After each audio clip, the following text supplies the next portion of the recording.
അപ്പോൾ നമുക്കിന്ന് വളരെ ടേസ്റ്റി ആയിട്ടുള്ള ഒരു അമരയ്ക്ക തോരൻ തയ്യാറാക്കിയാലോ? അപ്പോൾ പെട്ടെന്ന് തന്നെ ഒന്ന് കണ്ടു നോക്കൂ. അപ്പോൾ നമുക്കിന്ന് അമരയ്ക്ക വെച്ച് രുചികരമായൊരു തോരൻ തയ്യാറാക്കിയാലോ? അതിന് വേണ്ടിയിട്ട് ഞാനിവിടെ കുറച്ച് അമരയ്ക്ക എടുത്തിട്ടുണ്ട്, 1/2 കിലോളം എടുത്തിട്ടുണ്ട്. ഇതിലേക്ക് കുറച്ച് വെള്ളം ഒഴിച്ചു കൊടുക്കാം, ഒരുപാട് വേണ്ട, കുറച്ച് വെള്ളം ഒഴിച്ചു കൊടുത്തു. ഇനി ഇതിലേക്ക് ഒരല്പം ഉപ്പ് ചേർത്ത് കൊടുക്കുന്നുണ്ട്. ഇനി ഇത് നല്ലതുപോലെ മിക്സ് ചെയ്യാം. അതിനുശേഷം നമുക്കിതൊന്ന് വേവിച്ചെടുക്കാം. അതായത് ഒരുപാട് വെള്ളം ചേർക്കരുത്, നമ്മൾ വേവിച്ച വെള്ളം ഊറ്റിക്കളയാനായിട്ടുള്ള ഒരു ഇടവരരുത്. അപ്പം ഇതൊന്ന് നല്ലതുപോലെ വേവിച്ചെടുക്കാം.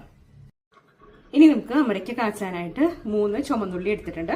അതുപോലെ ഒരു ചെറിയ ഉണ്ട, വളരെ ചെറുതാണ് കേട്ടോ, വെളുത്തുള്ളി എടുത്തിട്ടുണ്ട്. വെളുത്തുള്ളി നമുക്ക് തോല് കളയാതെ തന്നെ ചതച്ചെടുക്കാം. അതുപോലെ ചുമന്നുള്ളി ഒന്ന് ക്ലീൻ ചെയ്തിട്ട് ചതച്ചെടുക്കാം.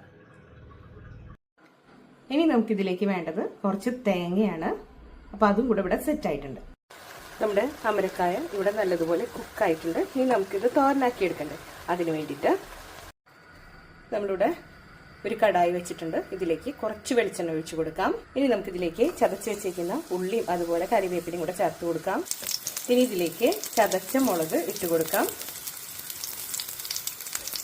നിങ്ങളുടെ എരിവിനനുസരിച്ച് എത്രയാണെങ്കിലും ഇട്ട് കൊടുക്കാം. നല്ലതുപോലെ ഒന്ന് മിക്സ് ചെയ്യാം. ഇനി ഇതിലേക്ക് നമുക്ക് വേവിച്ച് വെച്ചിട്ടുള്ള അമരയ്ക്ക ഇട്ട് കൊടുക്കാം. ഇനി ഇത് നല്ലതുപോലെ ഒന്ന് മിക്സ് ചെയ്യാം. ഈ സമയത്ത് ഇതിൽ ആവശ്യമുള്ള ഉപ്പുണ്ടോ നോക്കാം. ഇനി നമുക്കിതിലേക്ക് തേങ്ങ എടുത്തു വെച്ചത് ഇട്ട് കൊടുക്കാം. നല്ലതുപോലെ ഒന്ന് മിക്സ് ചെയ്തിട്ടെടുക്കാം.